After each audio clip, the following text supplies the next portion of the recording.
Bab 2231, mudah. Nama, pemurni ki terkuat penulis, Li Daoran. Plus matikan mengatur ulang. Genius mengingat alamat situs ini dalam 1 detik, pembaruan tercepat.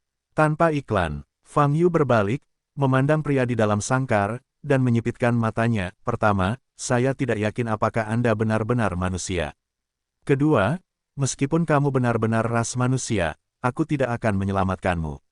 Setahu saya, mereka yang bisa dikirim ke sini, baik memperkosa atau mencuri, pasti telah melakukan banyak hal yang merugikan. Tentu saja, kecuali saya. Setelah berbicara, Fang Yu berbalik dan bergegas pergi. Bantu aku, tolong aku. Pria di dalam sangkar itu berteriak histeris dan bergerak dengan marah. Kakak, namun tindakannya membuat rantai yang mengikatnya semakin erat, membuatnya semakin kesakitan. Ah, pria itu berteriak enggan. Matanya sedikit bersinar dengan cahaya merah. Fang Yu bergegas setelah berjalan dalam jarak tertentu. Dia harus terlebih dahulu memastikan apakah dia berada di Laut Hitam Bintang Roda Kematian. Terakhir kali saya pergi bersama Chen Qianan, mereka pergi melalui pusaran air di dasar Laut Hitam. Tapi area kandang ini, dia tidak menemukannya terakhir kali. Hal ini menunjukkan bahwa lokasinya kemungkinan besar bukan di Laut Hitam, melainkan wilayah lain. Oleh karena itu, Fang Yu harus segera keluar dari air untuk mengetahui situasinya. Desir-desir, Fang Yu bergegas dan membuka lebih banyak lagi. Namun tiba-tiba, pusaran air muncul di atas kepalanya. Wow, Fang Yu langsung bergegas ke pusaran air. Kali ini, dia memasuki saluran luar angkasa lagi. Setelah berjalan beberapa saat, ledakan, Fang Yu jatuh ke tanah dengan suara teredam.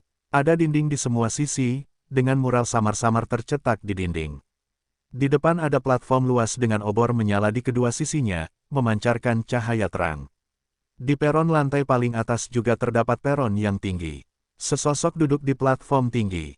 Tempat ini adalah kunjungan kedua Fang Yu. Di sini, adalah tempat penghakiman. Dan yang duduk di platform tinggi adalah juri Deat Willstar. Sama seperti pertemuan sebelumnya, hakim hanya duduk dalam bayang-bayang, memancarkan keagungan yang sangat dahsyat. Kenapa, kamu dikirim lagi? Hakim bertanya perlahan. Aku datang ke sini khusus untukmu. Fang Yu berjalan ke peron dan tersenyum. Potongan batu giok hitam yang kamu berikan padaku telah hilang, jadi aku hanya bisa menemukan cara untuk masuk lagi. Tarik kekuatan bintang-bintang, merek tahanan tingkat 10. Hakim berkata dengan nada yang aneh, tahukah Anda, seberapa serius tuntutan Anda? Apakah itu besar? Fang Yu mengangkat alisnya, saya benar-benar tidak tahu perbedaan antara level-level ini. Tahanan tingkat 10 sangat melanggar hukum pesawat, sangat mengganggu keseimbangan pesawat, dan menuntut untuk dibawa ke jurang maut, dan hanya bisa dihukum mati setelah 10.000 tahun disiksa. Hakim memulai. Jadi, Fang Yu berkata, tidak heran tidak banyak kandang di sekitar. Tampaknya tahanan level 10 jarang ada di roda kematian. Baiklah, kamu datang kepadaku, apakah kamu menemukan pecahannya? Hakim bertanya, saya tidak merasakan nafasnya. Tidak ada pecahan yang ditemukan, bahkan bayangannya pun tidak. Fang Yu menggelengkan kepalanya dan berkata, aku datang kepadamu untuk urusan lain. Apa masalahnya? Nada suara hakim menjadi dingin. Aku tahu bintang roda kematianmu dipenjara oleh tahanan dari beberapa pesawat, jadi kurasa, kamu harus tahu cara menuju ke pesawat atas. Fang Yu berkata, aku perlu tahu caranya. Hakim terdiam beberapa saat, dan berkata dengan dingin, apa yang Anda janjikan untuk saya belum selesai. Sekarang Anda mencari saya untuk melakukan hal lain untuk Anda. Kesepakatannya adalah tentang timbal balik, tapi sekarang, itu tidak timbal balik. Saya benar-benar tidak menemukan pecahan itu. Fang Yu berkata, apa yang bisa saya lakukan? Sudahkah kamu mencari dengan hati-hati? Di alam ras manusia di Datian Chensingmu.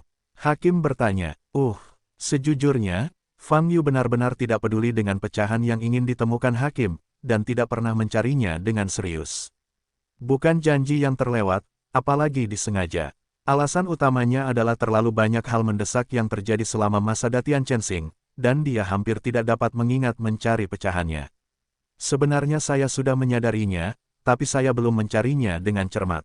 Jawab Fang Yu, kamu tidak mengindahkan permintaanku, kalau begitu, aku tidak bisa terus membantumu. Hakim melambaikan tangannya dengan lembut dan berkata, saya akan mengirim Anda kembali ke kandang, dan Anda akan melarikan diri lagi. Saya akan mengurung Anda lagi. Ini adalah bintang roda kematian. Saya akan memutuskan segalanya. Anda tidak dapat melarikan diri. Kamu tidak harus seperti ini, kan? Fang Yu berkata, sebelumnya ada terlalu banyak hal yang harus disibukkan, tapi sekarang aku hampir selesai.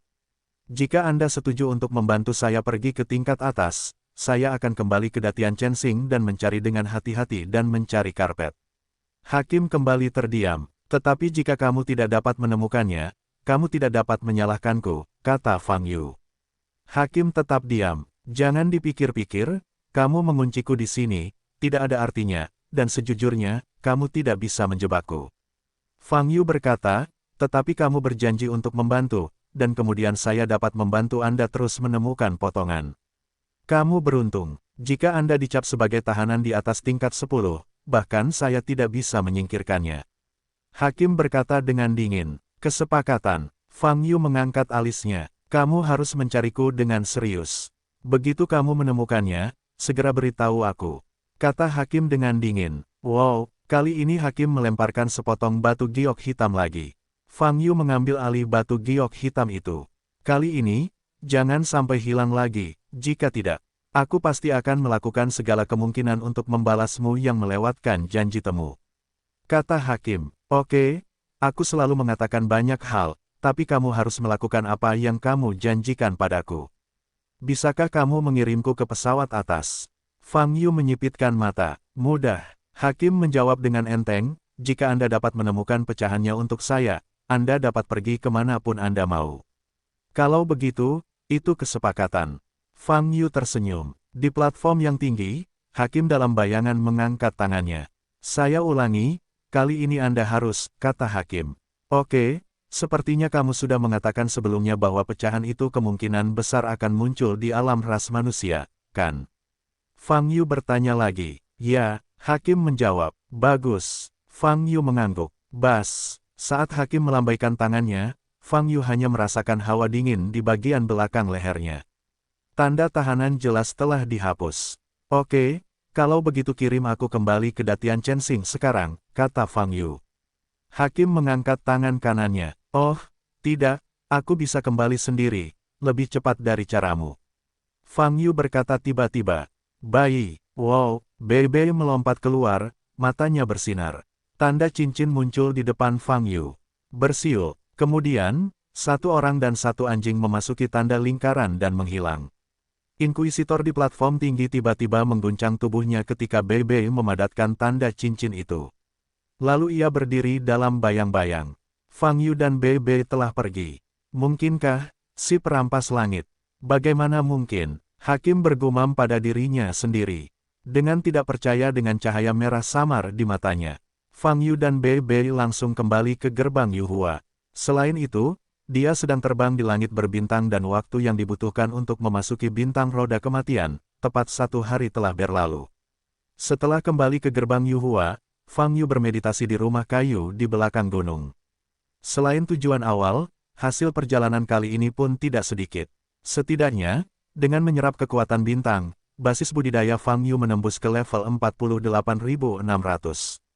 Tingginya hampir 10.000 lantai dibandingkan sebelum keberangkatan. Oleh karena itu, Fang Yu memutuskan untuk memasuki lantai 2 menara semesta untuk melihat situasinya. Akankah benih itu mengalami perubahan melalui tingkat budidayanya? Fang Yu menutup matanya dan kesadarannya memasuki menara semesta. Ketika dia membuka matanya lagi, dia sudah berdiri di lantai 2 menara semesta, tempat dia berada saat dia pergi terakhir kali. Benih kecil itu tepat di depannya. Fang Yu berlutut dan melihat benih ini. Cahaya yang dipancarkan benih masih sangat lemah, dan belum ada perbaikan yang nyata. Tidak mungkin, setelah menyerap begitu banyak basis budidaya, tidak ada pertumbuhan sama sekali. Fang Yu mengerutkan kening, terkejut. Ada benih di mana-mana, Tuan. Air mata dingin berdiri di samping Fang Yu dan mengingatkan, tidak peduli berapa banyak kekuatan budidaya yang diberikan kepada sejumlah besar benih, kinerja pada setiap benih secara alami sangat kecil. Ada benih di mana-mana. Sejauh ini aku hanya melihatnya. Fang Yu menoleh untuk melihat tangisan, dan berkata dengan terkejut. Itu karena tuannya belum berjalan cukup jauh. Jika kamu mengambil beberapa langkah lagi, kamu akan dapat melihat lebih banyak benih. Jawab air mata dingin ekstrim. Mendengar ini, Fang Yu berdiri dan berjalan ke depan. Benar saja, Fang Yu melihat lebih banyak benih kecil saat dia terus berjalan ke depan. Cahaya yang mereka pancarkan tidak sama, dan ada pula yang mengeluarkan nafas yang sangat ringan. Setelah berjalan beberapa saat, Fang Yu menemukan tidak kurang dari 40 biji. Dan gurun di lantai 2 menara semesta sepertinya tidak memiliki tepi sama sekali. Lalu jumlah total benih, mungkin lebih dari yang diperkirakan Fang Yu. Tidak bisakah saya memprioritaskan budidaya salah satu benih? Fang Yu mengerutkan kening, begitu banyak benih yang berbagi nutrisi bersama-sama, dan hanya ada satu ujung, yaitu, tidak ada satupun yang dapat tumbuh. Saya memiliki pemahaman yang mendalam tentang ini. Saya biasa menanam saat memasak. Apakah atau tidak melakukan ini, hanya master yang bisa menemukan jalannya. Air mata dingin menyela kata-kata Fang Yu dan berkata. Fang Yu berjongkok di tanah, memandangi benih di depannya, meletakkan dagunya di tangan, dan berpikir keras. Pada malam hari, Fang Yu masih bermeditasi di rumah kayu. Tapi kesadarannya telah keluar dari menara semesta, dan sumber kekuatan bintang langit besar telah mengalir, menyebar, dan menutupi seluruh wilayah selatan. Hakim mengatakan bahwa pecahan seperti itu kemungkinan besar muncul di alam umat manusia. Dan alam ras manusia di Datian Chen Star mungkin merupakan kategori seluruh wilayah selatan. Bagi Fang Yu, yang kini menguasai kekuatan bintang langit besar, tidak terlalu sulit untuk mencari item dalam kisaran ini. Hanya perlu beberapa saat, di bawah naungan langit besar dan bintang-bintang, situasi di setiap sudut wilayah selatan memenuhi pikiran Fang Yu. Dia bisa melihat segalanya, bahkan seekor semut yang merayap di tanah. Dan pecahan yang dicari Hakim, adalah pecahan seukuran tamparan yang menyerupai kaca. Suatu malam berlalu dengan cepat. Selama periode waktu ini, Fang Yu tidak pernah berhenti, menggali seluruh wilayah selatan setinggi 3 kaki ke atas dan ke bawah tanpa melepaskan satu sudut pun. Namun dia tidak menemukan pecahan tidak beraturan yang serupa dengan yang ditunjukkan Hakim kepadanya. Fang Yu tidak berhenti di situ. Jika tidak ada wilayah selatan, dia mengalihkan target ke wilayah timur, wilayah barat, wilayah utara. 4 domain, mencari semuanya. Itu tidak ditemukan di wilayah timur, juga tidak di wilayah barat, dan juga tidak di wilayah utara. Pada akhirnya, masih belum ada keuntungan. Pecahan kaca serupa memang banyak ditemukan, namun sebenarnya hanya pecahan kaca, tanpa aura khusus, murni sampah terlantar. Tapi pencarian ini memakan waktu 3 hari 3 malam bagi Fang Yu. Tidak heran saya tidak dapat menemukan pecahan seperti itu. Fang Yu menggelengkan kepalanya dan berkata dalam hatinya. Saat mencari, hatinya juga penuh keraguan. Apa sebenarnya pecahan itu? Mengapa Hakim begitu penting? Agar Fang Yu dapat membantu menemukannya, dia bahkan membersihkan Fang Yu dari para tahanan 2 kali berturut-turut. Tindakan seperti itu sangat melanggar aturan Deat Will Star. Tapi setelah memikirkannya lama, saya tidak memikirkan alasannya. Sebab, dia tidak menemukan puing-puing tersebut. Jika Anda tidak dapat menemukan pecahannya, tentu saja mustahil untuk menjelajahi apa pecahannya. Tanpa mengetahui apa fragmennya, tidak ada cara untuk berspekulasi tentang pemikiran Hakim. Baik, beritahu dia dulu. Setelah mencari, Fang Yu segera mengeluarkan potongan batu giok hitam yang diberikan Hakim dan menghancurkannya menjadi beberapa bagian. Wow, setelah pecahan batu giok hitam ini pecah, sebuah portal segera dibuka. Fang Yu masuk, memanggil. Setelah melewati lorong luar angkasa yang sangat panjang, Fang Yu sekali lagi datang ke tanah penghakiman bintang roda kematian. Hakim masih duduk di panggung tinggi, dalam bayang-bayang. Saya telah mencari dengan sangat serius kali ini. Saya telah mencari di seluruh Datian Chensing. Fang Yu berkata, tetapi saya tidak menemukan jenis pecahan yang Anda sebutkan. Tidak satu pun. Dalam bayang-bayang, Hakim terdiam untuk waktu yang lama dan bertanya, apakah Anda yakin telah mencari seluruh bintang Datian Chen? Aku tidak perlu berbohong padamu. Butuh 3 hari 3 malam. Fang Yu berkata, saya benar-benar tidak menemukan jenis pecahan yang Anda sebutkan. Hakim tidak berbicara. Fragmen apa ini? Fang Yu bertanya, sedikit menyipitkan matanya. Itu tidak ada hubungannya denganmu, jawab Hakim. Jika itu barang berharga, mungkin sudah lama ditemukan dan diambil. Fang Yu mengangkat alisnya, di mana giliranmu mengambilnya? Mustahil, menurutmu apakah ada orang yang bisa menyentuh pecahan ini? Kata hakim dengan dingin. Oh, jadi, aku salah satu dari sedikit orang yang bisa bersentuhan dengan puing-puing. Fang Yu berkata dengan mulut melengkung. Kalau tidak, kenapa aku harus melepaskanmu? Hakim bertanya secara retoris. Tapi bagaimanapun juga, aku benar-benar tidak menemukannya. Fang Yu mengangkat bahu dan berkata, tetapi saya melakukannya sesuai permintaan Anda, tetapi saya tidak dapat menemukannya. Saya tidak dapat menahannya. Dan sekarang, saya telah memenuhi janji saya, Anda harus menyelesaikan janji Anda juga. Apakah kamu ingin pergi ke pesawat atas sekarang? Tanya hakim. Tidak, masih ada beberapa hal yang harus diselesaikan sebelum pergi ke tingkat atas, kata Fang Yu. Saat kamu mencapai pesawat atas, kamu masih harus membantuku menemukan puing-puingnya. Kata hakim. Ya, Fang Yu mengangguk, kalau begitu aku akan kembali dulu, dan menunggu sampai aku selesai menangani hal-hal yang ada. Setelah berbicara, Fang Yu berbalik dan ingin memanggil Bei Bei.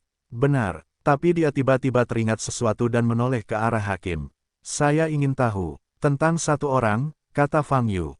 Siapa? Hakim bertanya. Pria yang dibebaskan bersamaku terakhir kali. Chen Ganan. Fang Yu berbicara perlahan dengan mata dingin. Chen Qianan. Inkuisitor memiliki sinar merah samar di matanya dan bertanya, apa yang ingin Anda ketahui? Dia dikirim ke roda kematian untuk kejahatan apa? Selain itu, terakhir kali dia bisa pergi, itu seharusnya tidak ada hubungannya denganku, kan? Fang Yu sedikit menyipitkan mata dan bertanya.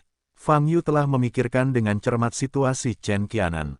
Identitas Chen Qianan begitu misterius, jadi dari awal pasti ada masalah. Fang Yu diantar ke bintang Deathwheel, bagaimana dia bisa bertemu Chen Qianan dan membiarkannya keluar? Kemungkinan ini memang ada, tapi terlalu kecil. Sangat mungkin, Chen Qianan mampu meninggalkan roda kematian. Dan hari itu Fang Yu akan menemuinya di Deathwheel Star, sayangnya, itu juga sudah diatur sejak lama. Keberadaan Chen Qianan memang sangat istimewa, dan kemungkinan besar identitasnya dipalsukan.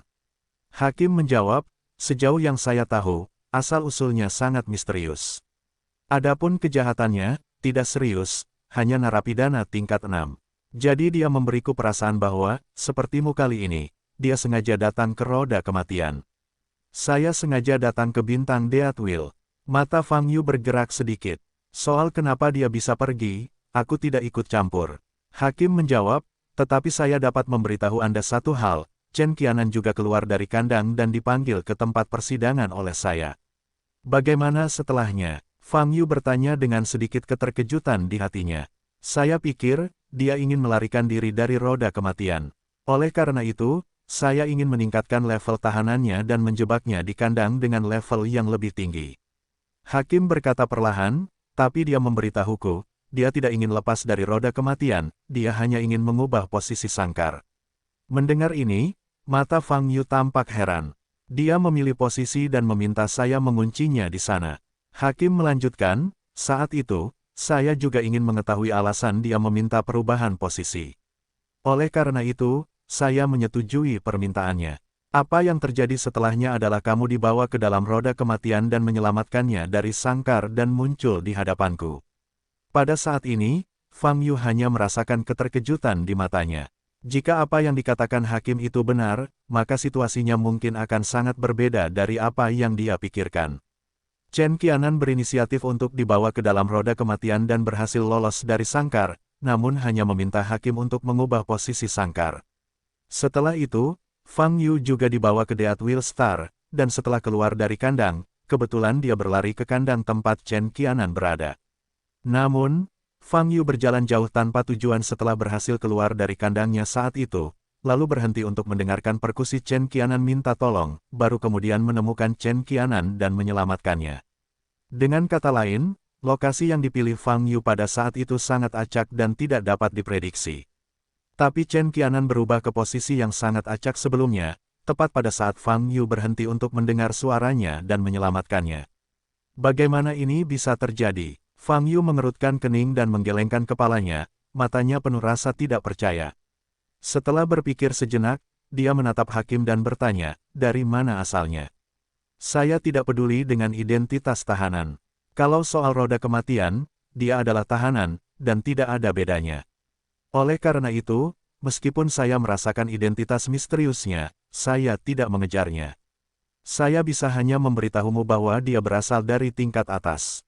Jawab Hakim. Pesawat atas. Mata Fang Yu bersinar dengan cahaya yang menakjubkan. Saya pikir saya bisa mengetahui rahasia Chen Qianan dari Hakim. Namun setelah mendengarkan perkataan Hakim, identitas Chen Qianan justru menjadi semakin misterius. Terutama langkahnya untuk mengubah posisi terlebih dahulu. Fang Yu sangat terkejut. Ini adalah langkah yang hanya bisa dilakukan dengan meramalkan masa depan. Dan melihat ke depan, memang banyak orang yang bisa melakukannya. Namun semua prediksi tersebut merupakan prediksi berskala besar, dan hanya tren umum dari peristiwa tersebut yang dapat diketahui. Meramalkan tindakan spesifik tertentu dari seseorang, dan meramalkan masa depan sepenuhnya ada dalam dua tingkat. Chen Qianan. Mata Fang Yu berkedip. Apakah kamu membawa predator langit bersamamu? Saat ini, Hakim bertanya. Fang Yu pulih dari pikirannya, memandang Hakim, dan berkata, kamu juga tahu nama pemangsa langit. Tentu saja tahu bahwa ini adalah binatang suci. Kata Hakim. Wow, pada saat ini, sepertinya karena dia mendengar seseorang mendiskusikan dirinya, Bebe berinisiatif untuk melompat keluar dan berdiri di bahu Fang Yu dengan wajah bangga. Bagaimana keberadaan level binatang bersedia menjadi favorit pribadimu? Melihat adegan ini, nada suara inkuisitor jarang sekali penuh dengan keterkejutan. Kamu mungkin tidak percaya, itu adalah anjing yang berdiri bebas, kata Fang Yu, dialah yang datang kepadaku, bukan aku yang menemukannya. Ini, tidak mungkin. Hakim menggelengkan kepalanya, masih tidak percaya. Ngomong-ngomong, bisakah kamu membantuku? Fang Yu bertanya, sibuk apa? Tanya Hakim, sebagai juri roda kematian, kamu pasti memiliki hubungan yang baik dengan hukum pesawat, kan? Kamu membantuku menemukan beberapa orang di seluruh pesawat, bagaimana kalau? Fang Yu bertanya, tentu saja, atau transaksi peer-to-peer, Anda membantu saya, dan saya berjanji akan membantu Anda. Hakim terdiam beberapa saat, dan pupil merah samar berkedip-kedip, dan bertanya, siapa yang ingin Anda temukan? Yang pertama adalah Chen Qianan. Yang kedua adalah yang kedua dari tiga dewa besar dunia Datian Chensing pada saat itu. Jika tak ada habisnya dan tercerahkan. Yang ketiga, Paviliun Maha Kudus, Tuhan Suci. Mata Fang Yu dingin, dan dia berkata, mereka sudah lama aktif di Datian Chensing. Saya yakin jika hukum pesawat ingin mencari, mudah untuk menemukannya. Petik 2 titik titik titik. Saya bisa melakukan ini untuk Anda, jawab Hakim. Bagus. Fang Yu sangat senang dan bertanya, lalu apa yang kamu perlu aku bantu? Kecuali mencari puing-puing, untuk saat ini tidak ada kesibukan lain, saya berhutang dulu, kata Hakim. Ya, Fang Yu mengangguk. Saya butuh waktu, jika ada kabar, saya akan memberitahu Anda. Kata Hakim. Oke, saya menunggu kabar Anda di Datian Chensing, kata Fang Yu. Sayang, bisik Fang Yu dan Bebe melepaskan tanda cincinnya. Wow, keduanya memasuki sasaran lagi dan menghilang. Setelah Fang Yu pergi, tempat penghakiman kembali sunyi senyap. Hakim masih duduk dalam bayang-bayang. Yang mulia, saya tidak mengerti. Mengapa Anda menyetujui begitu banyak permintaan Fang Yu? Pada saat ini, di depan platform tinggi, sebuah bayangan muncul, mengeluarkan suara yang sangat dingin. Karena identitas Fang Yu lebih misterius dari keberadaan apapun yang pernah saya lihat. Hakim berdiri dan berkata dengan suara pelan, saya ingin berteman dengannya, dan mungkin mendapat banyak manfaat. Tapi bagaimanapun juga dia berasal dari ras manusia, kata Shadow. Itu bukanlah sesuatu yang perlu saya pertimbangkan. Hakim berkata dengan enteng, situasi eksternal tidak dapat mempengaruhi roda kematian, juga tidak dapat mempengaruhi penilaian saya. Jenius mengingat alamat situs ini dalam 1 detik, pembaruan tercepat. Tanpa iklan, Fang Yu kembali ke gerbang Yuhua lagi. Hakim berjanji akan membantunya, yang membuatnya merasa sangat terkejut. Padahal, dia hanya bertanya ragu-ragu, tanpa harapan. Tanpa berpikir panjang, Hakim langsung menyetujuinya. Dengan cara ini, Fang Yu dapat berkonsentrasi pada hal-hal lain dan menemukan jejak orang-orang yang bersembunyi tanpa menghabiskan waktu dan tenaga. Selama Inkuisitor mengunci posisi orang-orang itu, Fang Yu segera pergi ke pintu dan membersihkan orang-orang itu. Setelah itu, dia bisa dengan aman pergi ke pesawat atas. Setelah kembali ke Datian Chensing, Fang Yu segera melewati tanda BB tanpa henti dan kembali ke Earth Mansion dengan pesawat yang lebih rendah. Terakhir kali hanya Su Lengyun dan Zhao Zinan yang dijemput, tapi kali ini, ada lebih banyak orang. Orang-orang tua yang paling akrab, siapapun yang ingin naik ke tingkat atas, dapat membawanya.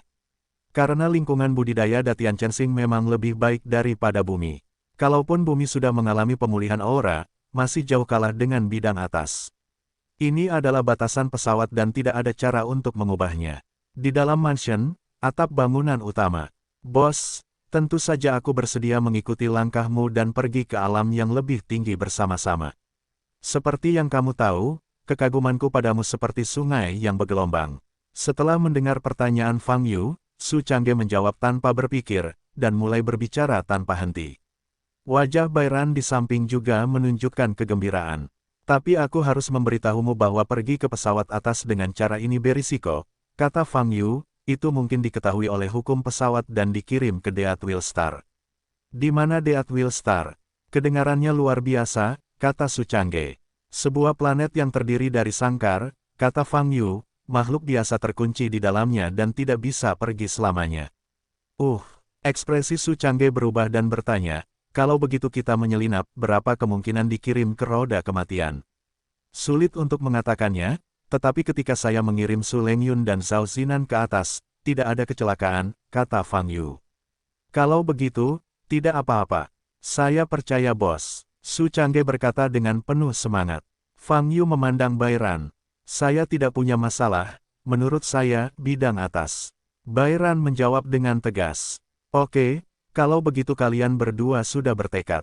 Saat ini, Fang Yu memandang Yuan Sanquan yang duduk di sisi lain. Saya tidak akan naik, ikuti arus. Ketika basis budidaya tiba, aku harus terbang lagi. Yuan Sanquan menggelengkan kepalanya dan berkata sambil tersenyum, mungkin aku terlalu tua, aku tidak tahan dengan murid-murid di sekte tersebut. Petik 2. Jika bukan karena cedera sebelumnya, kamu seharusnya sudah mencapai level kenaikan sejak lama. Fang Yu bertanya, ini juga hal yang baik bagiku, aku benar-benar tidak ingin pergi secepat ini. Yuan Sanquan tersenyum. Orang-orang memiliki ambisinya sendiri, dan Fang Yu secara alami tidak akan memaksa Yuan Sanquan untuk naik ke tingkat atas. Jadi Fang Yu menoleh untuk melihat Lin Zilan dan Lin Zhengsu.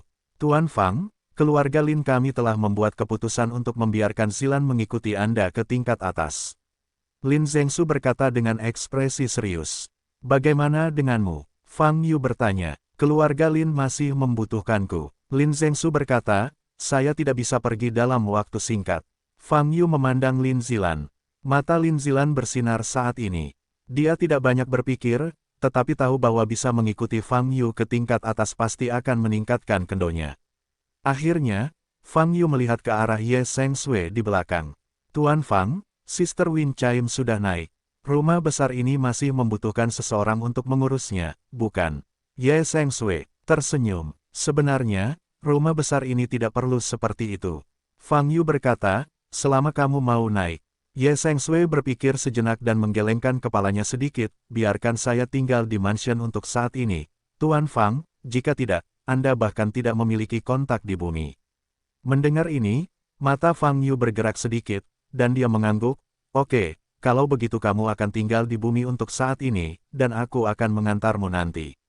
Dengan cara ini, orang-orang yang dibawa ke tingkat atas kali ini akhirnya ditentukan adalah Su Changge, Bairan, dan Lin Zilan. Agar tidak diperhatikan oleh hukum pesawat, Fang Yu membaginya menjadi 3 kali dan mengirim ketiganya ke gerbang Yuhua setelah jangka waktu tertentu. Dan hukum bidang atas, saya tidak tahu apakah saya tidak menyadarinya, atau tidak mau mempedulikannya. Singkatnya, ketiga pemberian itu lancar dan tidak terjadi kecelakaan. Seperti yang diharapkan dari pesawat atas, bahkan air laut pun berwarna hijau. Su Changge menghela nafas. Ini pengecualian, sebagian besar air laut masih berwarna biru, kata Fang Yu. Sekte ini disebut Yuhuamen. Bos, apakah kamu sudah mendirikan sekte sendiri secepat ini? Su Changge bertanya lagi. Sebenarnya didirikan oleh orang lain, tapi saya memang ketuanya. Jawab Fang Yu. Kalau begitu kita harus dianggap sebagai murid Yuhuamen. Su Changge berkata lagi. Yuhuamen tidak memiliki batasan. Jika kamu ingin menjadi murid Yu Huamen, kamu adalah murid Yu Huamen. Fang Yu tersenyum. Saya ingin berlatih pedang. Lin Zilan berbisik di samping Fang Yu. Fang Yu melirik Lin Zilan dan memanggil lonceng angin kecil. Temukan gua yang cocok untuk mereka bertiga, kata Fang Yu. Baik, guru. Xiao Fengling pergi bersama ketiganya yang baru tiba. Dan Fang Yu kembali ke rumah kayu itu. Karena dia hanya merasakan kesadaran dari jauh. Itu nafas hakimnya bagaimana? Setelah Fang Yu kembali ke rumah kayu, dia merespons dengan perasaan rohaninya. Ada berita, jawab hakim. Mata Fang Yu berbinar dan bertanya, di mana mereka? Orang yang ingin Anda tanyakan tidak ditemukan, di dalam seluruh pesawat. Kata hakim, oh, Fang Yu mengerutkan kening, tapi aku menemukan dunia kecil. Hakim melanjutkan, terletak di langit dan bintang yang luas, mungkin itu adalah paviliun paling suci di mulut Anda. Di manakah paviliun maha suci? Fang Yu bertanya dengan wajah dingin. Titik. 1 jam kemudian, di tengah awan dan kabut di langit. Melalui kecerdasan yang diberikan hakim, Fang Yu memang menemukan ruang mandiri yang terletak tinggi di langit. Ini, kemungkinan besar adalah tempat paviliun Maha Kudus berada. Hukum ruang operasi Fang Yu secara paksa membuka ruang independen ini dan memasukinya. Memanggil, setelah beberapa saat, Fang Yu berhasil memasuki ruang independen di sini. Di depan matanya, sebuah halaman besar muncul. Bagian luar halaman bersinar dengan cahaya platinum yang kuat, dan menara di dalamnya bersinar terang. Di pinggiran seluruh halaman, terdapat banyak awan dan kabut. Itu adalah bangunan di atas awan. Ciri pemandangan ini pada dasarnya mirip dengan dunia semi-roh Daokong dan Tiange sebelumnya. Bisa dikatakan ini adalah salah satu ciri penting yang berkaitan dengan Mahkamah Suci. Saat ini, tidak ada suara di dalam halaman, sangat sunyi. Fang Yu tidak ragu-ragu dan langsung masuk dari gerbang halaman. Saat dia melangkah ke gerbang halaman di depannya bersinar lebih terang. Menara di halaman bermekaran, melepaskan banyak energi biru. Bas, dalam sekejap cahaya, menara di depanmu benar-benar berubah menjadi sosok raksasa dalam bentuk manusia yang sedang bermeditasi. Bab 2235 Sepotong Safir. Desir-desir, sosok manusia raksasa yang sedang bermeditasi ini mengeluarkan banyak energi biru. Cahaya mengenali dari nafas. Itu adalah nafas halaman suci. Mata Fang Yu sedikit meredup, dan dia berhenti. Saat ini, dia sudah berdiri di halaman. Bas, pada saat ini, pita terang bermekaran di pinggiran seluruh halaman. Dinding di sekelilingnya berkedip-kedip, berubah menjadi serangkaian tirai tipis, mengisolasi bagian dalam dan luar. Tekanan berat menyapu dari segala arah dan menghantam tempat Fang Yu. Bum bum bum. Pada saat ini, halaman aslinya telah berubah menjadi pesona yang tersegel sepenuhnya. Penindasan terhadap Fang Yu di penghalang ini mencapai puncaknya. Beku biasa yang masuk ke sini mungkin tidak dapat menopangnya sedetik pun, dan tubuh mereka akan berubah menjadi genangan daging. Bahkan Fang Yu bisa dengan jelas merasakan beban anggota tubuhnya. Namun ekspresinya seperti biasa, hanya sedikit mengangkat kepalanya untuk melihat sosok besar yang sedang bermeditasi di depan. Saat ini, sosok tersebut masih mempertahankan postur meditasi. Tapi kepala itu telah terangkat, matanya terbuka, dan cahaya biru yang mengalir bermekaran. Boom! Pesona di bawah kaki Fang Yu tiba-tiba menunjukkan segel spiral yang rumit. Pada saat segel Dharma ini muncul, ledakan energi Dharma meledak. Fang Yu bereaksi sangat cepat, menginjak semburan energi magis dengan kakinya, dan terbang tinggi di langit dengan kekuatannya. Tetapi pada saat ini, di sisi tubuh Fang Yu di udara, dua segel kompleks berbeda muncul satu demi satu. Seperti kelopak, dan seperti helaian rumput. Kedua segel Dharma ditempatkan di setiap sisi tubuh Fang Yu, memantulkan satu sama lain, dan terpicu dalam satu sentuhan sesaat. Bas! Dua kekuatan kuat melawan Fang Yu dari kiri dan kanan, menekan tanpa batas. Fang Yu berdiri di tempatnya, mengepalkan tinjunya. Ledakan, saat tinju terkepal, kekuatannya meledak.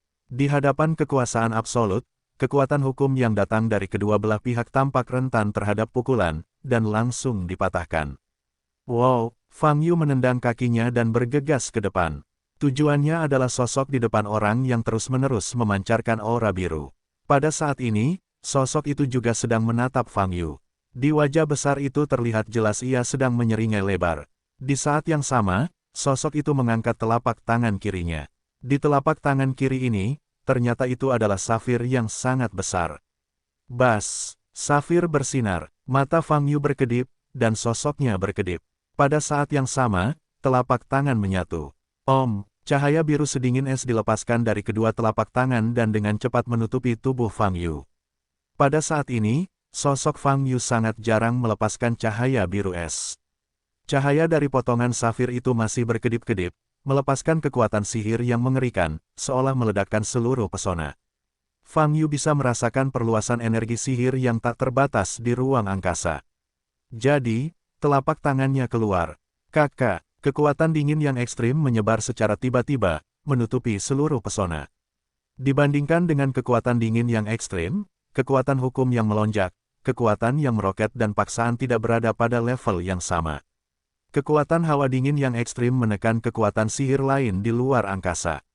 Oleh karena itu, seluruh ruangan dibekukan lapis demi lapis saat ini. Luar angkasa, berubah menjadi gunung beku. Itu juga termasuk sosok besar di depannya yang sedang bermeditasi, yang juga membeku dan tidak bisa bergerak lagi. Semua ini terjadi hanya dalam beberapa detik. Bahkan Fang Yu sendiri sedikit terkejut.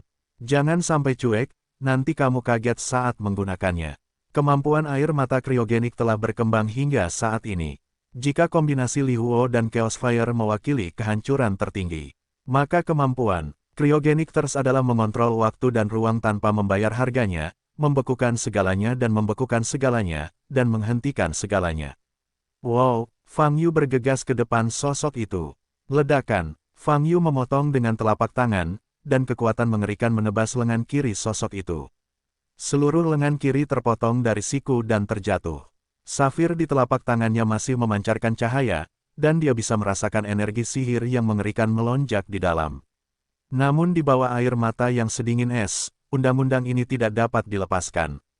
Sepertinya Tuan Suci ini tahu bahwa aku akan menemukannya cepat atau lambat, dan dia secara khusus meninggalkanku hadiah, tapi terlalu lemah. Fang Yu menggelengkan kepalanya dan melihat sosok di depannya.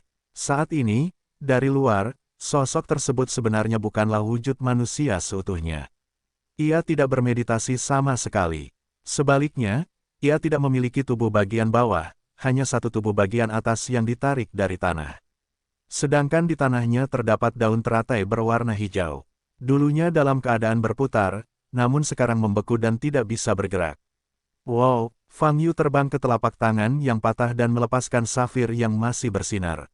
Nafas yang dikeluarkan oleh safir ini sangatlah istimewa. Tampaknya ada kekuatan jiwa dan kekuatan banyak kehidupan. Retak, bang. Fang Yu meraih safir panas di dalamnya dengan tangan kanannya dan menariknya keluar dengan paksa. Dibandingkan dengan ukuran gambar ini, safirnya tidak terlihat besar. Itu sebesar kepala, tapi kekuatan sihir yang terkandung di dalamnya sangatlah agung dan menakutkan. Ketika Fang Yu meletakkan tangan kanannya di atasnya, dia bisa merasakan gelombang dahsyat seperti sungai. Undang-undang yang terkandung di dalamnya pun semakin rumit dan banyak jumlahnya. Fang Yu membuka mata jalan itu. Bas, cahaya keemasan bersinar, dan mata jalan langsung menembus segala sesuatu di dalam batu giok safir ini. Saat ini, hukum internal dapat dianalisis dengan jelas. Kekuatan kehidupan, kekuatan jiwa, hukum ruang. Dari struktur hukum, apa yang dapat diberikan oleh safir ini adalah banyak vitalitas.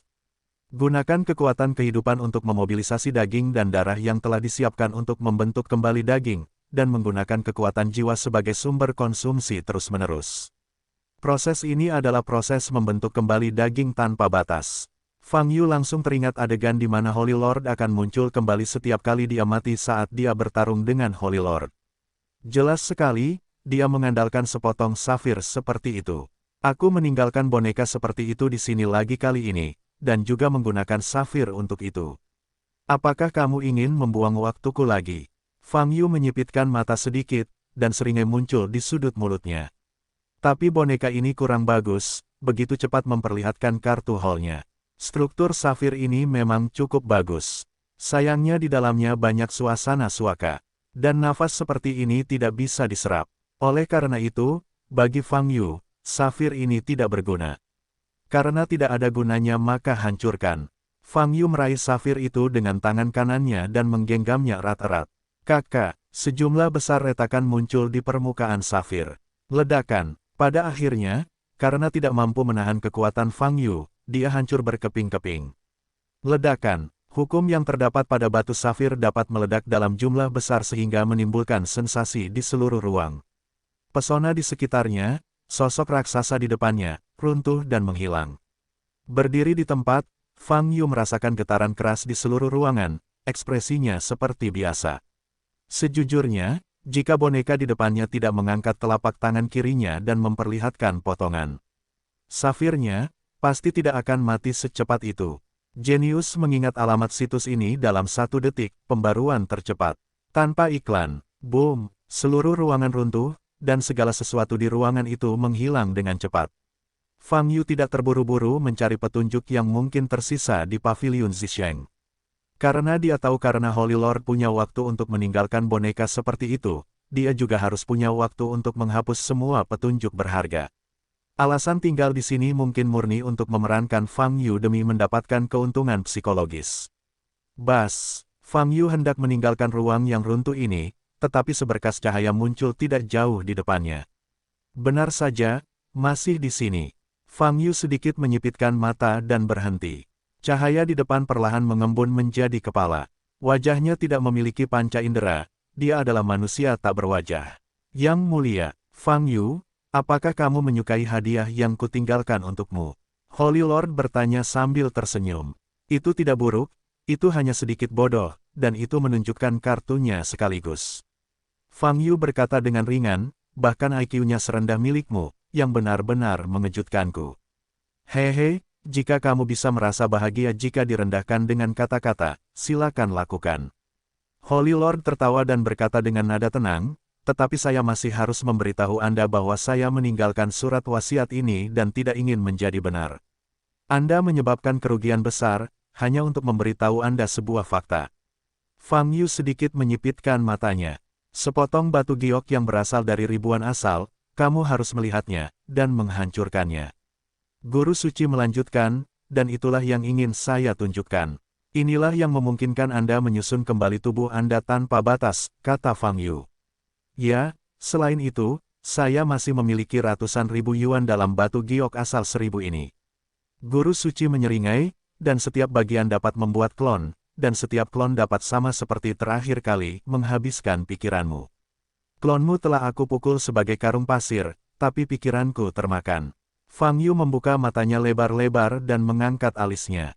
Metode kemenangan spiritualmu bagus. Kamu bisa terus mempertahankannya. Kamu bahagia dan aku juga bahagia. Mendengar ini, senyuman Tuan Suci jelas berkurang. Dia menatap Fang Yu, cahaya biru di pupil matanya menjadi lebih dingin. Aku tahu kamu akan naik ke tingkat atas cepat atau lambat, dan aku di sini menunggumu. Bertemu lagi, aku pasti akan membuat kejutan terbesar untukmu. Holy Lord berkata dengan dingin, nadanya penuh dengan niat membunuh. Aku menunggu, kuharap kamu tidak mengecewakanku. Fang Yu mengangguk dan mencibir, lain kali aku melihatmu, aku tidak akan membiarkanmu lari. Wow, Holy Lord tidak berbicara lagi, kepalanya berubah menjadi cahaya, dan menghilang. Mata Fang Yu dingin, dan dia menoleh untuk melihat ke kejauhan. Boom boom boom, pada saat ini, seluruh ruang hampir hancur seluruhnya. Memanggil, Fang Yu tidak lagi membuang waktu, sosoknya melintas dan meninggalkan tempat di mana dia berada. Setelah meninggalkan pavilion Zisheng, Fang Yu kembali ke gunung belakang Yuhuamen. Setelah mendapatkan informasi dari hakim dan pergi ke pavilion orang suci tertinggi secara langsung, pada dasarnya dia dapat menentukan fakta penting. Artinya, ancaman terhadap umat manusia di langit besar dan bintang-bintang, dan bahkan seluruh pesawat, telah berakhir. Pavilion Wandao, Pavilion Tian, dan Pavilion Mahakudus semuanya telah dibersihkan, dan tidak ada sisa kelompok yang tersisa. Holy Lord yang masih hidup juga telah mencapai tingkat atas. Adapun Chen Qianan dan orang misterius itu, kemungkinan besar jika mereka diselamatkan dan tercerahkan, mereka semua akan mencapai alam atas. Oleh karena itu, di pesawat ini pada dasarnya tidak ada masalah di masa depan. Fang Yu, saatnya untuk melanjutkan ke level berikutnya. Ke atas, dia mungkin bisa menemukan Lin Batian, mungkin dia bisa menemukan jejak Master Dao Tian dan kakak senior Dao Chen. Baginya, ini yang terpenting. Ada juga medan perang tingkat domain yang disebutkan oleh raja-raja, termasuk raja-raja sendiri, dan orang itu, mungkin mereka semua berada di alam yang lebih tinggi. Sejujurnya, Fang Yu tidak pernah menjadi orang yang aktif. Tidak peduli dalam hal orang atau benda. Dalam banyak kasus, Fang Yu didorong oleh orang dan benda. Sama seperti sekarang, dia awalnya hanyalah seorang biksu biasa di masa pemurnian Qi. Meski berumur panjang, ia menanam sayur-sayuran di hari kerja, dan kemudian merasakan berbagai bentuk kehidupan. Hari-harinya biasa saja namun menarik. Namun hari tiba-tiba berubah. Dari awal terjadinya toren dan munculnya ras alien, segalanya telah berubah. Fang Yu sepertinya didorong oleh beberapa pasang tangan tak kasat mata, secara bertahap tetapi ternyata dia sudah berdiri di garis depan. Seperti yang dikatakan Li Huoyu, Fang Yu hari ini tidak boleh jatuh. Karena tidak ada orang lain selain dia. Keadaannya seperti ini ketika berada di bumi, dan masih seperti ini ketika terjadi di Datian Chensing. Mereka yang bisa membantu dibawa pergi satu persatu oleh kekuatan misterius. Lin Batian, Hong Tianchen, Ye Ge. Hingga saat ini, Fang Yu tidak memiliki kemungkinan untuk kembali. Kemanapun toren mengalir, dia akan pergi. Jika Anda menemui kendala di sepanjang jalan, Anda akan menyelesaikannya.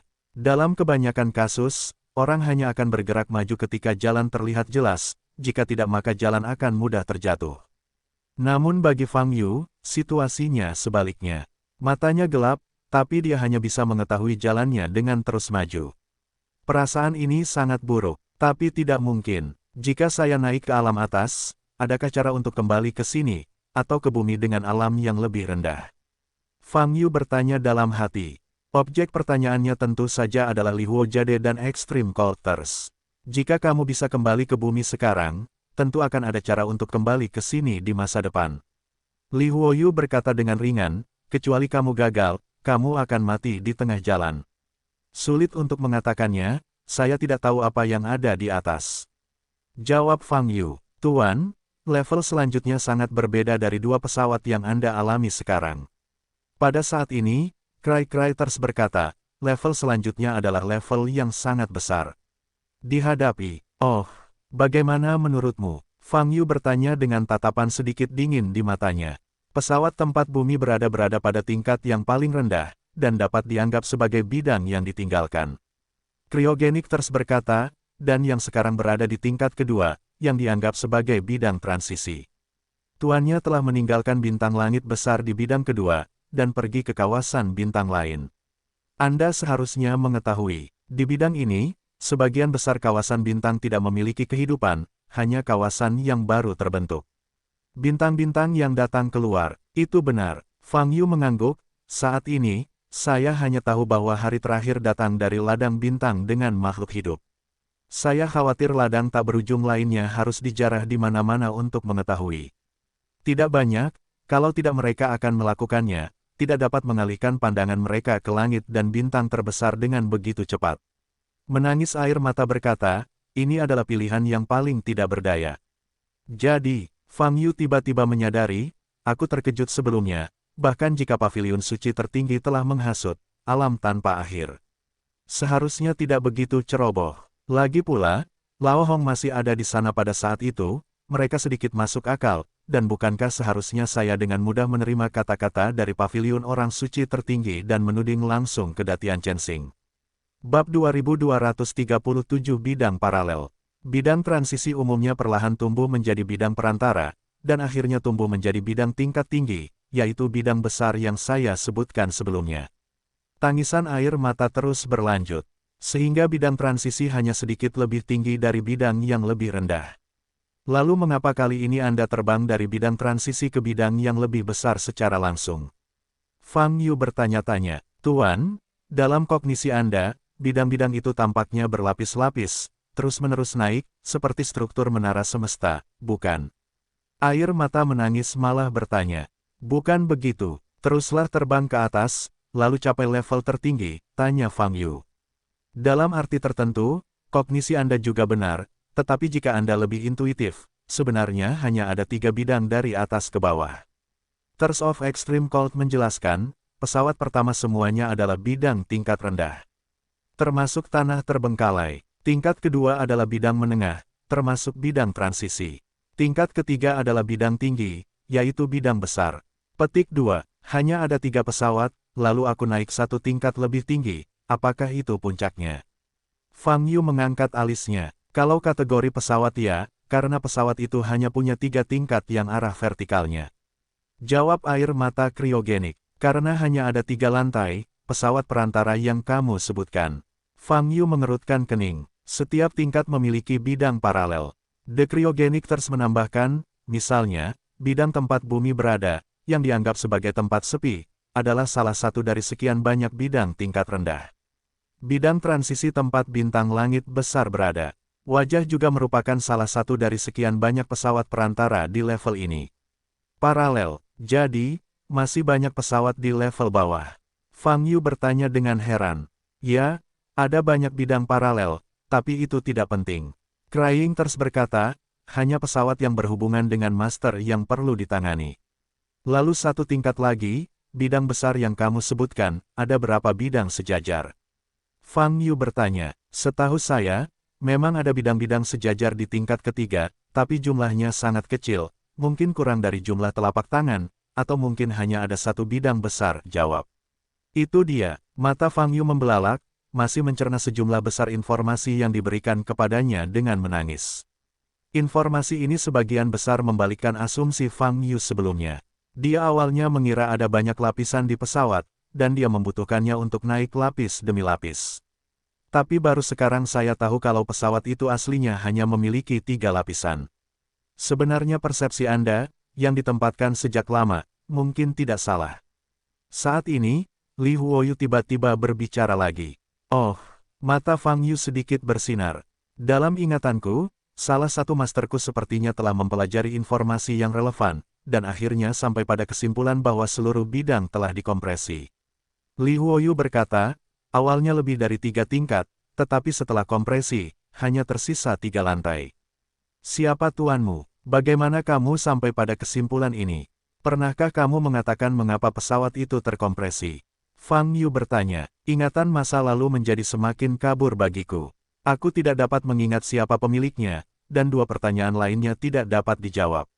Jawab Li Huoyu. Fang Yu menarik napas dalam-dalam dan berkata, oke. Dia tidak ingin tahu lebih banyak tentang pesawat itu. Informasi yang diberikan oleh Chilingters sudah cukup. Terlepas dari apakah itu keberadaan lapis demi lapis atau paralel, dia harus terus terbang ke atas. Dan jika pesawat ketiga benar-benar seperti tangisan, itu adalah pesawat yang sangat besar, itu berarti semua orang dan benda yang dicari Fang Yu pasti ada di sana. Dao Tian, Lin Batian, Dao Chen, termasuk kemampuan hebat yang membumbung tinggi di bumi saat itu, mungkin semuanya ada di alam besar. Dan orang tua gila, orang itu, pria bermargaji. Memikirkan hal ini, Fang Yu tidak bisa menahan perasaan bersemangat. Tentu saja semuanya relatif. Orang-orang tua ini ada di pesawat besar, jadi semua musuh pasti ada di pesawat besar. Termasuk 10.000 dao iblis pertama yang melarikan diri dari penghalang yang dipasang oleh orang itu sebelumnya, termasuk Heitian yang telah mengincar umat manusia. Di pesawat besar, Fang Yu mungkin harus menghadapi lawan-lawan ini secara langsung. Kamu tidak perlu terlalu memikirkannya. Pesawat besar itu. Kamu mungkin hampir tidak bisa membayangkan betapa besarnya jika hanya mendengarkan namanya, kata Li Huoyu. Berapa umurnya? Fang Yu bertanya. Tidak bisa dijelaskan dengan kata-kata, lambat laun Anda akan mengerti ketika Anda benar-benar mencapai pesawat besar, kata Li Huoyu. Pada malam hari, Fang Yu mengadakan pertemuan di ruang konferensi Yuhuamen, dan memanggil semua orang yang bisa dihubungi. Dan pertemuan ini terutama untuk menjelaskan tren tersebut kepada semua orang. Tuan, kami baru saja tiba di tingkat atas, dan Anda akan pergi ke tempat yang lebih tinggi. Xiao Feng Chaim memeluk paha Fang Yu, berlinang air mata.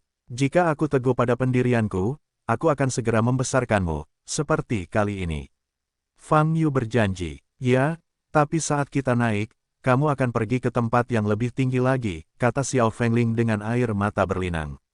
Saat ini, Su Lengyun, Zhao Zinan, Huayan dan yang lainnya memandang Fang Yu dengan ekspresi serupa. Matanya penuh kekecewaan. Tak heran jika para penggarap harus memotong akar cinta.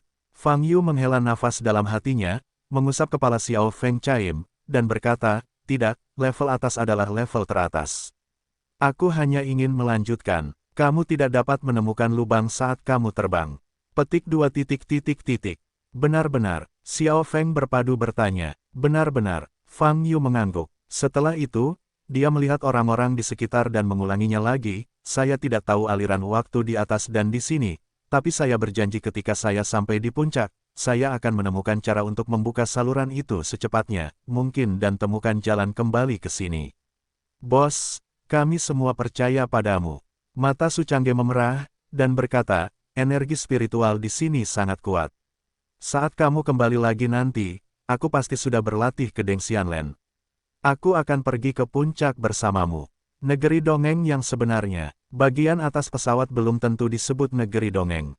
Fang Yu berkata, "Dan kamu akan tiba di negeri dongeng, setidaknya ratusan tahun kemudian, aku tidak bisa kembali selarut ini."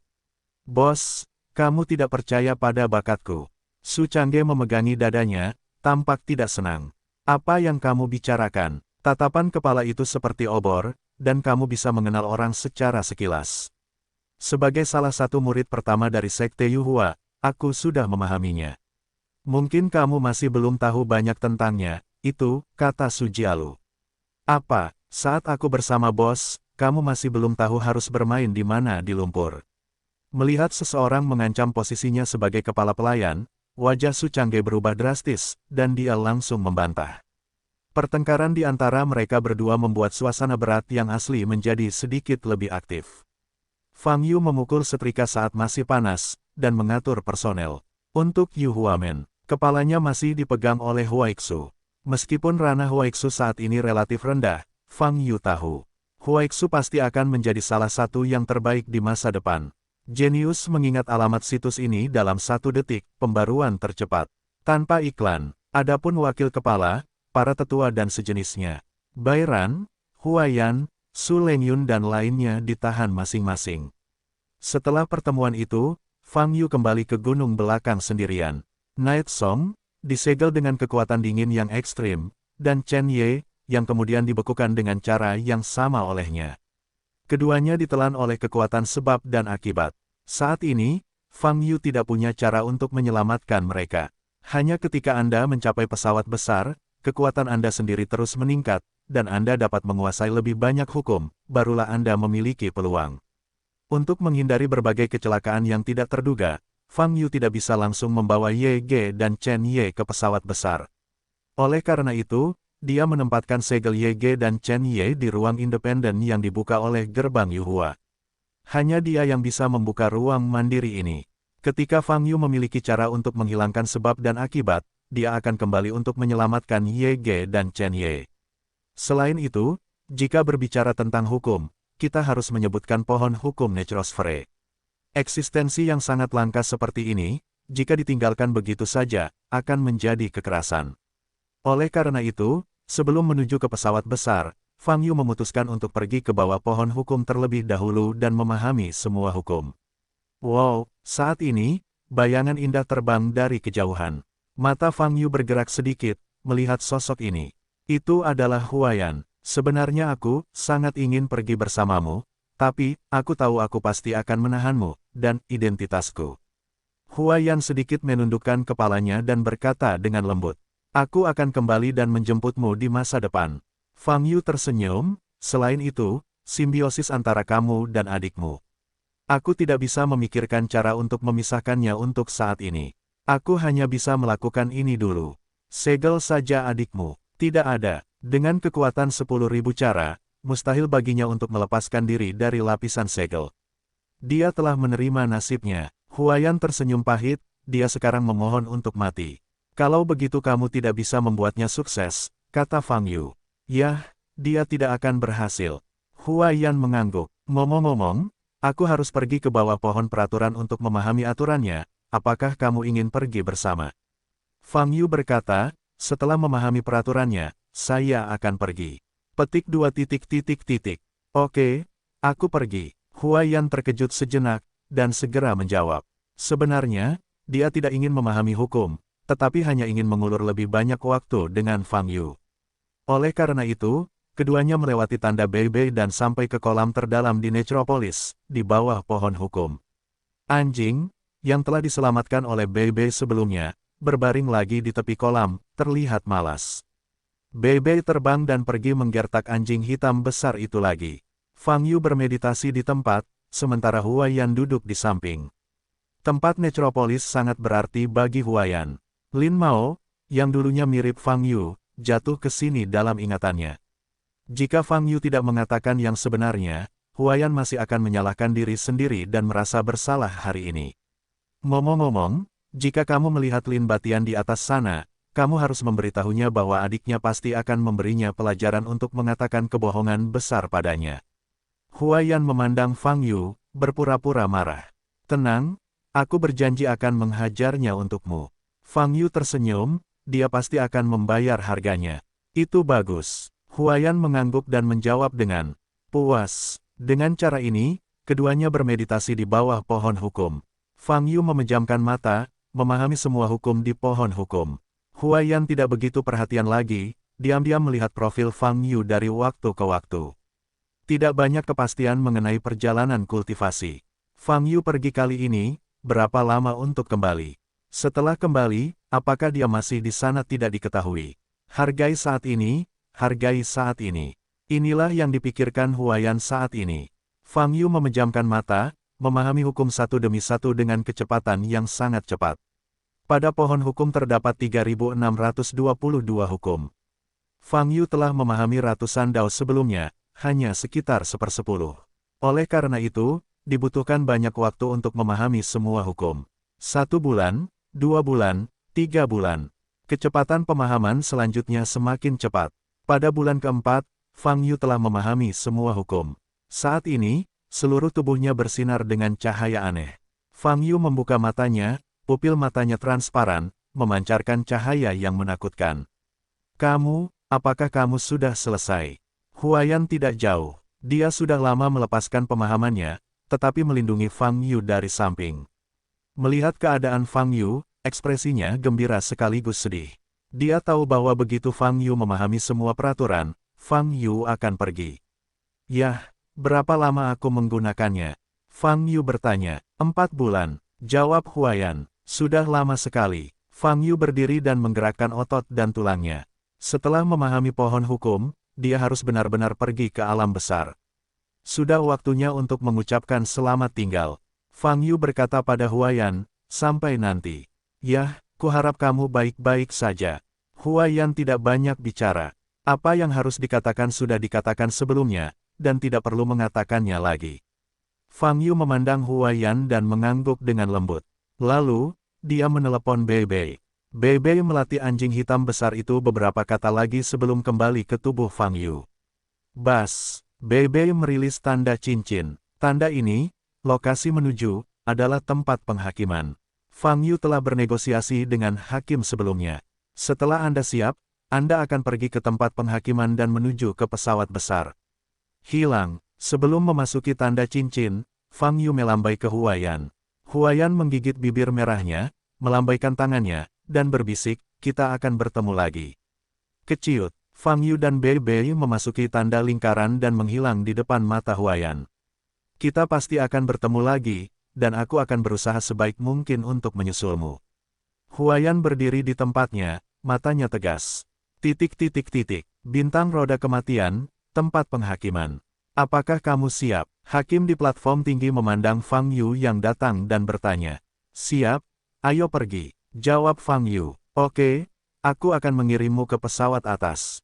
Hakim berkata, tetapi saya perlu mengingatkan Anda bahwa saya tidak dapat menjamin ke lokasi spesifik mana saya akan mengirim Anda. Titik penurunannya benar-benar acak. Selain itu, setelah Anda mencapai bidang atas, jangan coba-coba mengirim diri Anda ke dalam roda kematian menemuiku. Aturan pesawat atas lebih ketat. Aku tidak bisa menghapus tandamu sesuka hati, dan bahkan lebih sulit lagi untuk membawamu kembali ke pesawat ini. Kamu harus menghubungiku hanya melalui potongan batu giok hitam itu. Petik 2. Tidak masalah. Jawab Fang Yu. Ingat janjimu. Hakim mengingatkan lagi. Jangan khawatir. Fang Yu melambaikan tangannya. Baiklah, kalau begitu, ayo pergi.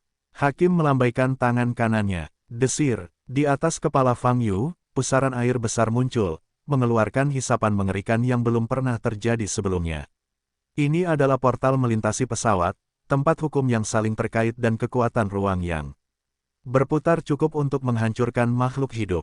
Bei segera melompat ke dada Fang Yu. Wow, dalam sekejap, Fang Yu tersedot ke dalam pusaran air. Saat dia menghilang, sebuah cahaya menyala dan dia meninggalkan tempat penghakiman. Oke, hakim di platform tinggi sedikit bingung, tapi tidak mengejarnya, dan mengangkat tangan kanannya ke depan. Wow, pusaran itu menghilang. Pada saat yang sama, di perbatasan antara bidang ini dan bidang bawah, pusaran besar benar-benar terjadi. Hukum waktu yang melibatkan dua bidang, sepertinya didorong oleh tangan raksasa yang tak terlihat. Bab 2239, tidak sempurna. Desir, Fang Yu memasuki saluran luar angkasa yang terus-menerus gelisah dan sangat terdistorsi. Paksaan dan daya hisap di sekitarnya terus menekan untuk beberapa saat, lalu robek lagi dan lagi. Jalur luar angkasa yang bergelombang dan tidak stabil belum pernah terlihat sebelumnya. Bahkan Fang Yu jelas merasakan ketidaknyamanan. Tapi saluran ini masih sangat panjang. Terlebih lagi, saat dia memasuki terowongan luar angkasa, dia merasakan sesuatu yang jelas. Sepertinya ada aura tertentu yang keluar dari tubuhnya, dan tidak mengikutinya ke saluran luar angkasa. Oleh karena itu, Fang Yu segera memperhatikan dirinya sendiri. Kemudian dia menemukan, dia kehilangan pedangnya. Terlebih lagi, satu-satunya yang tersisa adalah wakil pedang-pedang Dao Surgawi yang ada di tubuh Zhao Zinan. Wakil pedang Tian Dao berinisiatif untuk pergi.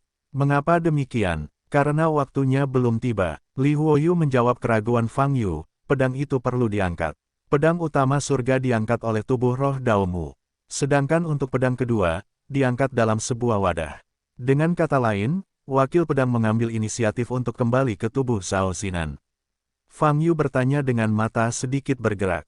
Ya, pedang kedua belum mencapai kondisi sempurna, dan perlu waktu untuk mendukungnya. Li Huoyu berkata, sama, pedang utamanya juga sama. Namun, pedang utama ada di tubuhmu, dan kamu dapat menggunakannya kapan saja. Itu saja, kapan itu akan menjadi sempurna? Fang Yu bertanya, terkait dengan negara bagianmu. Li Huoyu berkata, sebenarnya, semua yang ada di tubuh Anda terkait dengan tingkat kultivasi dan kekuatan Anda sendiri. Peningkatan Anda juga akan memberi Anda semua peningkatan. Sejauh yang saya kira, Anda memerlukan wakil. Saat pedang dalam kondisi sempurna, kamu setidaknya akan mendapatkan lantai 4 menara semesta. Setelah itu, bahkan jika pedang kembar berhasil dikembangkan, mereka dapat digabungkan sepenuhnya. Tentu saja itu hanya dugaanku, belum tentu benar. Fang Yu sedikit menyipitkan matanya berkedip-kedip. Lantai 4 menara semesta terdengar cukup jauh. Karena benih lapisan kedua, dia belum menemukan cara yang cocok untuk menanamnya. Baik, cukup dengan pedang penguasa surga, kata Fang Yu dalam hatinya. Untung bagimu bahwa wakil pedang surga tidak bisa mengikutinya. Li Huoyu berkata lagi, saat kamu mencapai tingkat ketiga dari Great Plane, tanda dari pedang salib emas, yang terbaik adalah tidak tampil terlalu menonjol, jika tidak maka akan menimbulkan banyak masalah. Fang Yu tidak berkata apa-apa. Untuk dia, cukuplah memiliki Tuhan surga di tangannya. Sedangkan untuk tanda pedang salib emas itu sendiri, dia tidak terlalu suka menggunakannya. Saat menggunakannya, ini adalah pilihan terakhir. Desir-desir, lingkungan Fang Yu gelap gulita, dengan hanya sedikit astigmatisme yang mengalir dari waktu ke waktu, dan tidak ada lagi yang terlihat. Dia hanya bisa merasakan berputar, meremas, merobek, kekuatan ruang yang terus berubah bolak-balik. Ini terlalu tidak stabil, tidak akan pecah di tengahnya, jadi buang aku. Fang Yu merasa sedikit gugup. Dalam proses pesawat ulang-alik, khususnya proses pesawat ulang-alik yang melibatkan pesawat lintas domain, yang terpenting adalah kestabilan saluran ruang angkasa. Karena saluran luar angkasa rusak di tengah jalan, orang yang melewati bagian dalam akan diusir. Saat ini, tidak mungkin untuk memprediksi kemana orang akan terlempar ke luar angkasa. Jika kebetulan terlempar keluar setelah melewati batas pesawat akan lebih parah lagi. Tanpa membuka saluran di batas pesawat, Bei tidak dapat membawa Fang Yu kembali ke tempat yang dikenalnya. Dengan kata lain, setelah Fang Yu mencapai pesawat besar, dia akan langsung mencari pijakan di langit berbintang yang tak berujung. Lebih baik tidak, penyelidik bintang roda kematian seharusnya tidak begitu bisa diandalkan. Tepat ketika Fang Yu memikirkan hal itu. Bum bum bum, saluran luar angkasa benar-benar bergetar hebat, dari tidak stabil menjadi sangat tidak stabil. Seluruh tubuh Fang Yu bergetar karena guncangan hebat di saluran luar angkasa.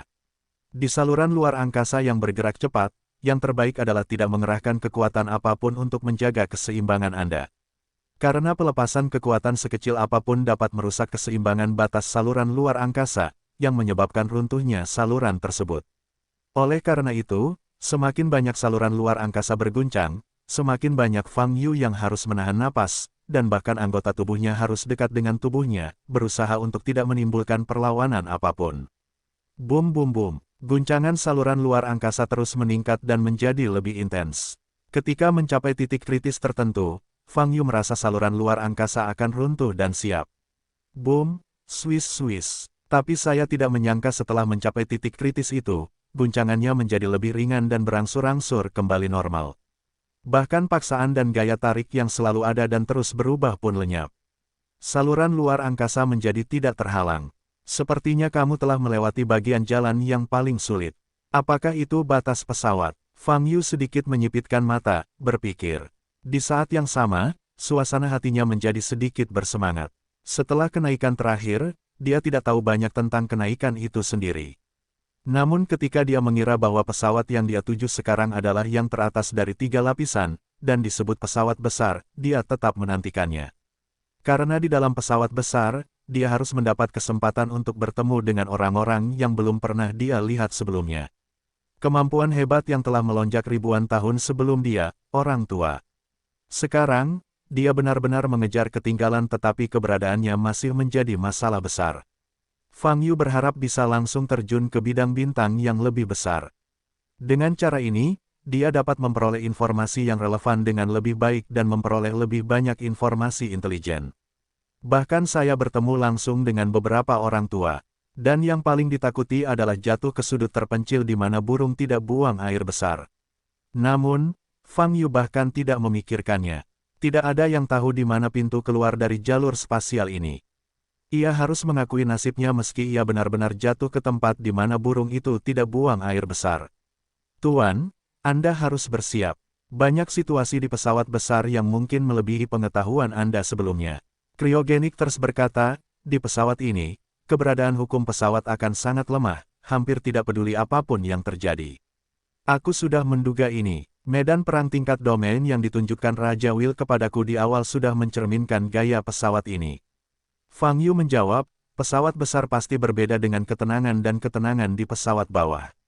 Ya, tapi ini, hanya satu aspek, masih banyak faktor lainnya, kata Chilingters, Master akan mengetahuinya di masa depan. Desir-desir, saluran luar angkasa menjadi lebih stabil. Fang Yu bergerak maju, tidak tahu berapa lama waktu telah berlalu. Pada suatu saat, sebelum pandangan Fang Yu, cahaya yang kuat muncul. Saatnya keluar, hati Fang Yu terkejut, matanya menjadi menakjubkan. Dia akhirnya akan mencapai pesawat besar. Wow, cahaya di depan Fang Yu menjadi semakin kuat. Pada akhirnya, cahaya telah sampai di hadapannya, menyinari seluruh tubuhnya dengan terang. Memanggil, detik berikutnya, Fang Yu keluar dari saluran luar angkasa dan merasakan tubuhnya menjadi ringan. Akhirnya tercapai, Fang Yu menstabilkan sosoknya di udara dan melihat ke depan. Bab 2240. Pada saat ini, cahaya kuat meledak dari depan. Ini bukan hanya seberkas cahaya, ini juga mengandung kekuatan sihir yang kuat di dalamnya. Ledakan, metode ini dapat dilakukan dengan tepat, Fang Yu tidak dapat mengelak, dan langsung diledakkan. Bang Long, Fang Yu terjun ke dinding gunung hitam yang sangat keras dan tenggelam sedalam puluhan meter. Aku, sial, apakah ini hadiah pertemuan yang diberikan pesawat besar itu kepadaku? Fang Yu tidak bisa menahan diri untuk tidak mengutuk, dan melihat ke depan. Melalui celah tebing, dia bisa melihat situasi di luar. Minggir, binatang neraka ini sudah dewasa berbadan besar. Hati-hati, jangan langsung terkena api yang dipancarkannya. Jangan hentikan serangannya, jangan beri ruang untuk menyerang, kalau tidak formasi kita akan rusak. Terdengar teriakan dari luar. Bahasa adalah bahasa yang dipahami Fang Yu. Suaranya juga merupakan suara laki-laki normal. Mungkinkah nadanya begitu bagus sehingga jatuh ke dalam wilayah ras manusia? Mata Fang Yu bersinar karena terkejut. Aum, pada saat ini, terdengar suara gemuruh kemarahan dari luar. Fang Yu melepaskan kesadaran spiritualnya dan dengan cepat menyebar ke daerah sekitarnya. Saat ini, dia dapat melihat situasi luar dengan jelas. Medan perangnya adalah sebuah lembah yang dikelilingi tembok gunung hitam tebal. Di tengah medan perang adalah seekor binatang raksasa yang tingginya lebih dari 300 meter. Di sekitar binatang raksasa ini, terdapat ratusan biksu yang mengenakan kostum berbeda.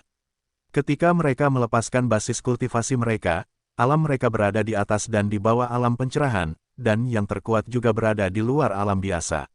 Binatang raksasa yang dikelilingi oleh mereka disebut binatang api neraka menurut istilah mereka. Kepala binatang api neraka ini menyerupai harimau dan macan tutul, namun sosoknya menyerupai ular piton, beranggotakan dan tidak bersayap. Dan mata, anggota badan, dan gigi ekor di punggungnya semuanya terbakar dengan api merah yang berkobar. Kakak, pada saat ini, banyak pembudidaya di udara membentuk formasi, menahan pergerakan binatang api neraka dengan teknik penyegelan. Aum, raungan marah dari tenggorokan binatang api neraka, dan perlawanan yang sangat kuat di seluruh tubuhnya. Formasi segel yang dipertahankan oleh banyak pembudidaya juga sangat tidak stabil saat ini, dan sepertinya akan rusak dalam hitungan menit. Komandan, kekuatan binatang api neraka ini masih meningkat, dan kita hampir tidak bisa menahannya. Sekelompok biksu yang mempertahankan formasi segel menoleh untuk melihat ke pusat ketinggian dan berteriak. Dalam posisi tersebut, berdiri seorang pria parubaya berjubah biru dan memegang parang. Wajahnya penuh janggut, dan dia tampak sangat berubah-ubah dalam hidup. Pada saat ini, wajahnya sangat jelek, tangan yang memegang pedang itu sedikit gemetar, dan ada celah yang terlihat jelas pada bilahnya. Dia tidak menyangka bahwa binatang api neraka ini sudah menjadi tubuh yang dewasa. Ini sangat berbeda dengan informasi yang dikumpulkan sebelumnya. Dapat dikatakan bahwa kelompok kultivator yang dia bentuk tidak memiliki kondisi untuk melawan Helfire Beast dewasa yang besar.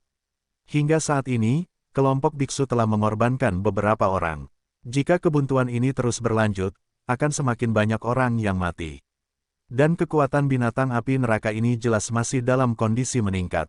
Bum bum bum, Helfire Beast masih meronta, tiba-tiba membuka mulutnya lagi, dan nyala api keluar dari mulutnya.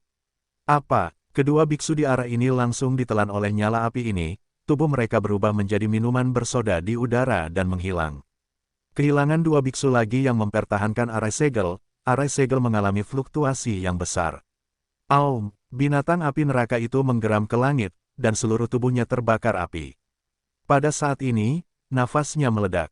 Ledakan, formasi segelnya benar-benar rusak. Boom, jauh di langit, lebih dari 20 biksu yang mempertahankan formasi segel memuntahkan darah dan dibom. Komandan, banyak biksu dalam kelompok biksu tampak pucat dan memandang pemimpin mereka dengan ketakutan. Semuanya patuh. Mundur sekarang. Segera mundur, mundur ke selatan, tidak bisa mengejar. Komandan tidak lagi ragu-ragu, berteriak keras, berkumpul di perahu Xingyu kami. Dengan perintah ini, hampir 100 biksu dalam kelompok biksu bergegas ke selatan dalam arah yang acak. Dan arah ini adalah tempat di mana Fang Yu berada. Oleh karena itu, ketika Fang Yu terbang keluar dari celah dinding gunung, dia melihat sekelompok besar biksu terbang di atas kepalanya. Apakah ini pelarian? Binatang api neraka ini kelihatannya tidak terlalu kuat, kan? Kata Fang Yu terkejut. Roar! Pada saat ini, Helfire Beast telah benar-benar kehilangan ikatannya dan bergegas menuju Fang Yu. Fang Yu sedikit mengernyit dan hendak melakukannya. Wow, tetapi pada saat ini, sesosok tubuh melewatinya, menangkapnya, dan terbang bersama ke selatan. Fang Yu tidak melawan, tapi membiarkannya terbang ke depan bersamanya. Saya baru saja mengeluarkan perintah mundur, Anda tidak mendengarnya. Biksu di samping menatap Fang Yu dengan marah sambil berteriak. Orang ini adalah pemimpin kelompok biksu, seorang biksu parubaya yang mengenakan jubah biru dan berjanggut lebat. Dilihat dari nafasnya, dia seharusnya memiliki basis budidaya detasemen. Aku baru saja keluar dari celah, dan aku benar-benar tidak bereaksi. Fang Yu menjawab. Komandan memandang Fang Yu, mengerutkan kening, matanya cemberut dan berkata, bagaimana Anda bisa masuk ke kelompok kultivator kami dengan basis kultivasi Anda? Beraninya Anda ikut serta dalam operasi berbahaya seperti itu. Sebenarnya, Fang Yu ingin berbicara. Jika kamu menarik kepala untuk membagi komisi, kamu harus melihat siapa yang menariknya. Bukankah ini membuatmu mati? Kata pemimpin itu dengan marah. Roar, di belakang, Helvirebis masih mengejar, dan membuka mulutnya lebar-lebar, meledakkan bola api panas satu demi satu. Komandan memimpin Fang Yu untuk terus-menerus menghindar di udara, terus ke depan. Setelah meninggalkan lembah, dataran besar ada di depan. Namun dapat dilihat melalui indera ketuhanan bahwa setelah dataran ini, sebuah tebing muncul. Di bawah tebing ada jurang yang gelap. Binatang api neraka sepertinya tidak bisa terbang. Oleh karena itu, selama kamu berada di atas jurang maut, kamu bisa terbebas dari kejaran binatang api neraka. Desir-desir, di dataran, hampir 100 biksu mencoba yang terbaik untuk melarikan diri. Di belakang, Helvirebis yang marah tidak menyerah, dan mengikuti dari dekat dengan kecepatan yang tidak sepadan dengan sosoknya yang besar, dan terus-menerus. Meledakkan bola api panas, para biksu dari kelompok biksu mengelak sambil bergegas maju. Segera, itu sudah dekat dengan tebing.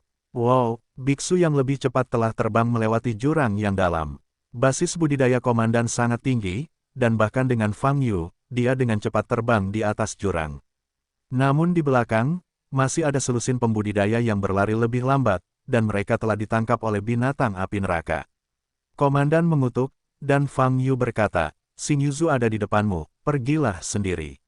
Aku ingin kembali dan membantu orang lain. Setelah berbicara, komandan mendorong punggung bawah Feder dan kembali ke tebing. Aum, di depan tebing, binatang api neraka mengangkat bola api dari langit, dan bola-bola itu mengembun menjadi dinding api di udara, menghalangi jalan selusin biksu yang tersisa. Ini sudah berakhir. Warna kulit para biksu ini berubah drastis. Ledakan. Namun saat ini, sebuah fadapat meledak, merobek lubang di langit yang penuh dengan api. Ayo pergi, teriak sang pemimpin. Melihat komandan, para pembudidaya yang tertegun ini pulih dan segera bergegas keluar dari celah yang robek dan mencapai langit di atas jurang maut.